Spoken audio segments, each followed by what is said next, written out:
జీవితంలో ఒక సమస్య పరిష్కారం అవ్వగానే మరొక సమస్య వస్తూనే ఉంటుంది. దాన్నే అంటారు జీవితం. అలా సమస్యలు వస్తూ పోతూ ఉంటాయి, పలకరిస్తూ ఉంటాయి. అంతమాత్రాన మనం డీలా పడితే ఎలా? సమస్యలను చూసి కొంతమంది డీలా పడిపోతారు, భయపడిపోతారు. కొంతమంది తమ జీవితాన్ని ముగించేసుకుంటారు. ఎంతటి దౌర్భాగ్యమో కదా! సమస్యలు మనకు రాకుండా ఎవరికి వస్తాయి? మనిషిగా నీవు జన్మనెత్తినావంటేనే సమస్యల్లో ఉన్నావని అర్థం. మనిషిగా నీకది సహజమే.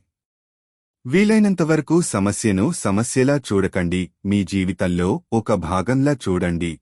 అది మీకు పెద్దగా కనిపించదు. జీవితంలో సమస్య రాగానే తల్లడిల్లిపోకుండా దాన్ని ఎలా పరిష్కరించుకోవాలో ఆలోచించండి. అప్పుడే మనం ధైర్యంగా మనం అనుకున్నవి చేయగలం, సాధించగలం. ప్రతి సమస్యకు పరిష్కారం ఉంటుంది. అంతలోనే తల్లడిల్లిపోతే ఎలా? సమస్యను పరిష్కరించే దిశలో మన ఆలోచన ధోరణి ఉండాలే తప్ప సమస్యను సమస్యలాగా చూస్తూ మూలకు కూర్చొని రోదిస్తే ఎలా? చాలా మట్టుకు మనకున్న సమస్యలు అతి చిన్నవే. ఆలోచిస్తే సమస్య సమసిపోతుంది. మనం ఎలా అనుకుంటే మనకు మన సమస్య అలా కనబడుతుంది.